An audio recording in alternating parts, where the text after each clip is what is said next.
Vivemos em um mundo onde a onda de terror e desastres tentam roubar a nossa paz, onde o mal sempre está tentando prevalecer. Mas vemos pela palavra de Deus desde o Antigo Testamento que o cuidado de Deus para com aqueles que o temem e o buscam é muito real e permanente. Fique atento a mais um programa Encontro com a Palavra. Aqui apresentamos a palavra de Deus como resposta a todas as mais difíceis questões da vida. Agora com você, Pastor Edson Bruno. Olá, seja muito bem-vindo a mais um Encontro com a Palavra. Temos muito para aprender. Estamos estudando a primeira carta de Paulo aos Coríntios e agora no capítulo 14. No programa de hoje vamos enfocar alguns versículos que ainda não foram comentados e também faremos um resumo deste capítulo que é tão importante.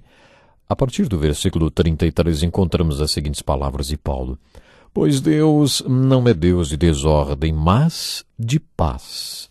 Como em todas as congregações dos santos, permaneçam as mulheres em silêncio nas igrejas, pois não lhes é permitido falar. Antes permaneçam em submissão, como diz a lei.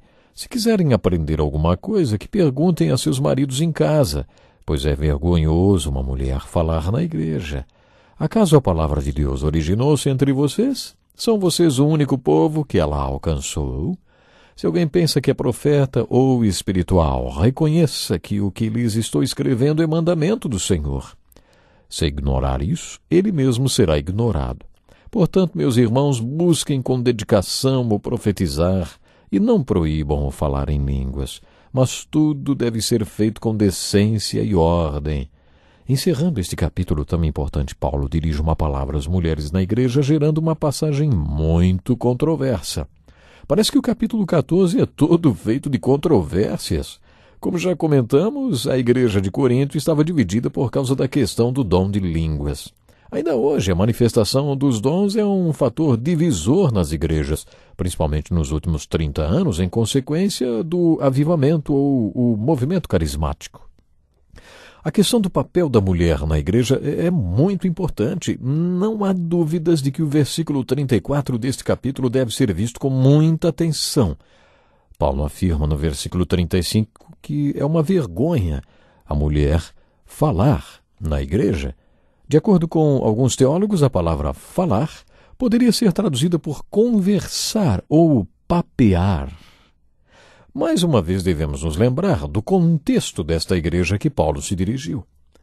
Eles se reuniam nos lares, e foi neste contexto que Paulo deu este ensino sobre ordem na adoração. Um dos grupos se reunia na casa de Priscila e Aquila, por exemplo. Há pelo menos 8 referências nas cartas de Paulo a grupos que se reuniam em casas. A igreja dos primeiros 3 séculos não tinha templos como nos dias de hoje. As igrejas se reuniam em casas e até em catacumbas. Isso quer dizer que a ordem naquelas igrejas era diferente da ordem nas igrejas de hoje.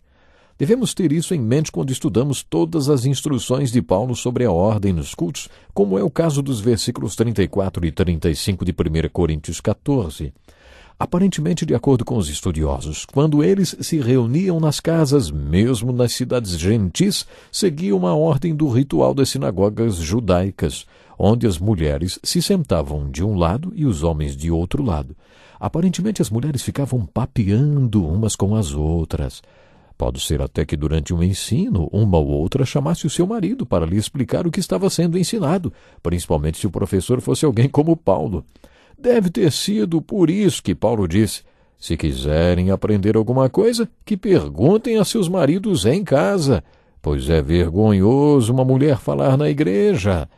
Talvez fosse por isso que uma conversasse com a outra ou chamasse o marido do outro lado da sala para pedir explicações sobre o que estava sendo ensinado. Não podemos perder de vista a questão do lugar da mulher naquelas culturas quase 2000 anos atrás. Tudo era muito diferente dos dias de hoje. Além disso, as mulheres daquela época não tinham instrução.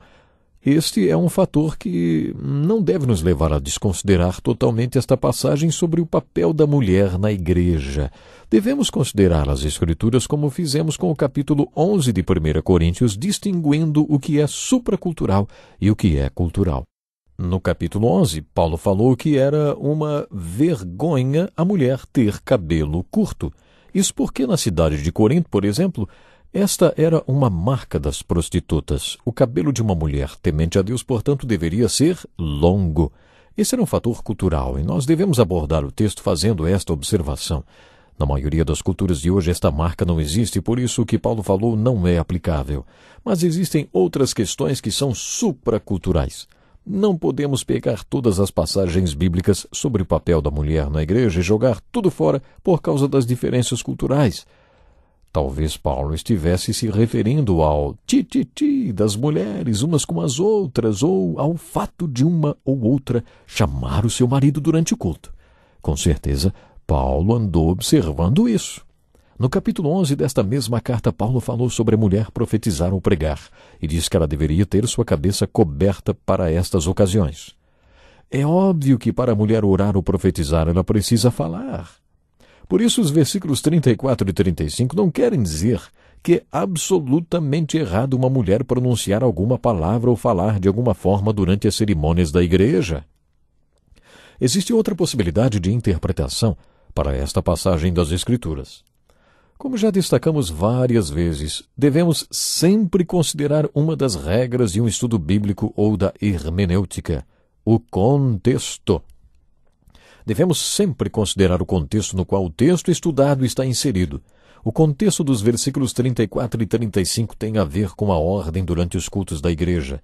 E uma das questões que Paulo abordou neste ensino se referia ao uso do dom de línguas em público, ou seja, quando a igreja se reunia.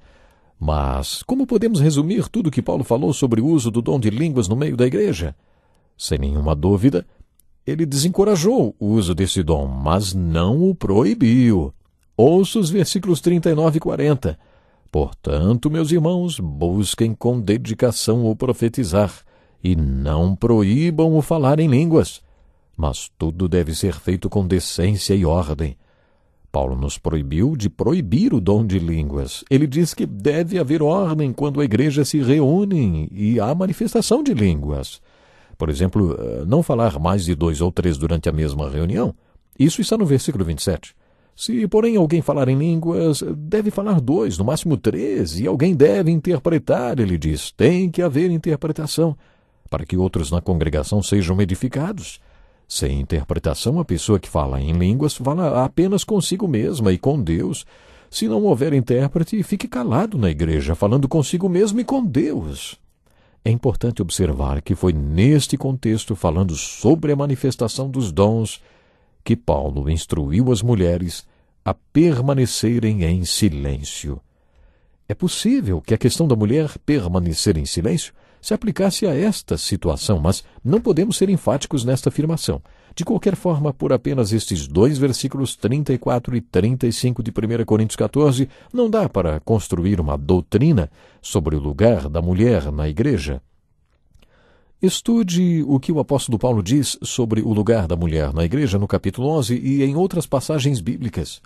Estude todas as passagens do Novo Testamento sobre o assunto e tire suas conclusões.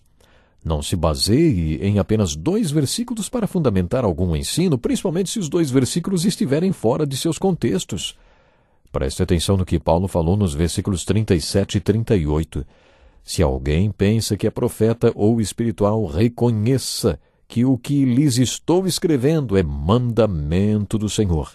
Se ignorar isso, ele mesmo será ignorado. Na verdade, acho que os 3 capítulos mais importantes de todos os escritos de Paulo sobre ordem na igreja são os capítulos 12, 13 e 14 de 1 Coríntios. O capítulo 14 é muito importante. Sei que já mencionei isso, mas vou repetir. Neste capítulo, Paulo fala sobre o dom de línguas 16 ou 17 vezes e, além disso, faz muitas alusões a esse assunto. Por isso, o assunto principal neste capítulo não é o dom de línguas, assim como o assunto principal de 1 Coríntios 13 não é o amor, mas os dons do Espírito, e o amor é o assunto secundário. O principal assunto deste capítulo é o fato de que um crente deve edificar outro crente quando a igreja se reúne. No capítulo 19 de Hebreus, observamos o mesmo princípio. A passagem dos versículos 19 a 25 é muito conhecida e nela aprendemos que questões como fé e perdão devem ser trabalhadas individualmente por cada pessoa antes de se reunir com os outros irmãos. Você já se perguntou por que vai à igreja? Por acaso você vai à igreja como se fosse um tanque de águas no qual você se refresca? Não é bem isso que a Bíblia ensina. No capítulo 10 de Hebreus, lemos sobre todas aquelas coisas que as pessoas buscam quando vão à igreja, mas você deve cuidar de tudo isso antes de ir a uma. Quando você compreende isso, comece a se perguntar por que então é que você vai à igreja? Por que você vai à igreja? E a resposta dos versículos 19 a 25 do capítulo 10 de Hebreus é muito clara. Para que você considere o irmão da igreja, para estimular o amor e as obras entre os irmãos. Em outras palavras, você não vai à igreja só para se renovar, mas para que seu irmão seja renovado e edificado. É por isso que vamos à igreja. Este é o espírito do amor de Deus. Devemos ir à igreja visando a edificação do outro irmão. Vá preparado para a igreja. Se esta ordem do culto apresentada por Paulo funciona, todo mundo deve receber alguma coisa.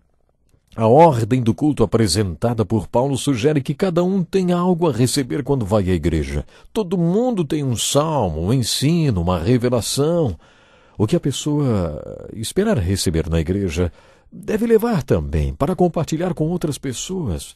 Na igreja funciona a mesma regra do relacionamento conjugal.